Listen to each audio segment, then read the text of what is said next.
نقش قدم نبی کے ہیں جنت کے راستے، اللہ سے ملاتے ہیں سنت کے راستے۔ مجھے کچھ خبر نہیں تھی تیرا درد کیا ہے یا رب، تیرے عاشقوں سے سیکھا تیرے سنگ در پہ مرنا۔ مشکات حدیث نمبر 1881۔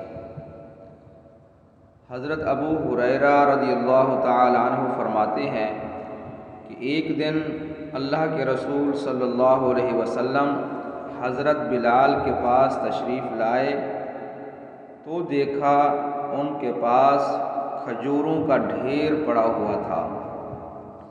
آپ صلی اللہ علیہ وسلم نے فرمایا، اے بلال یہ کیا ہے؟ حضرت بلال نے عرض کیا، یا رسول اللہ صلی اللہ علیہ وسلم یہ وہ چیز ہے جسے میں نے کل کے لیے جمع کیا ہوا ہے۔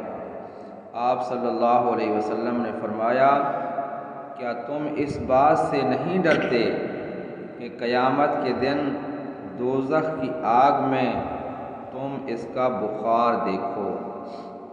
پھر آپ نے فرمایا، انفق بلال ولا تخشى من ذی العرش اقلالا، بلال اس کو خرچ کر دو اور اللہ سے فقر و فاقہ کا، افلاس کا خوف نہ رکھو۔ اور آپ صلی اللہ علیہ وسلم کا ارشاد ہے کہ صدقہ اللہ کے غضب کو ٹھنڈا کرتا ہے اور بری موت سے بچاتا ہے۔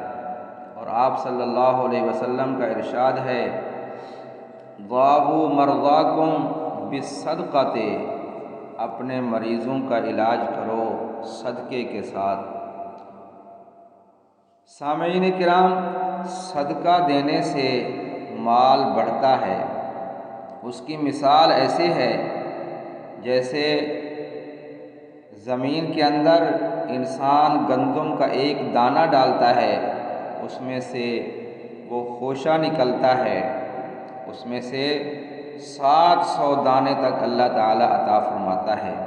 اور اس کی بہت ساری مثالیں ہیں کہ انسان ایک بیج لگاتا ہے خربوزے کا، تربوز کا یا کسی چیز کا، تو اس میں سے کتنا اللہ تعالیٰ عطا فرماتا ہے۔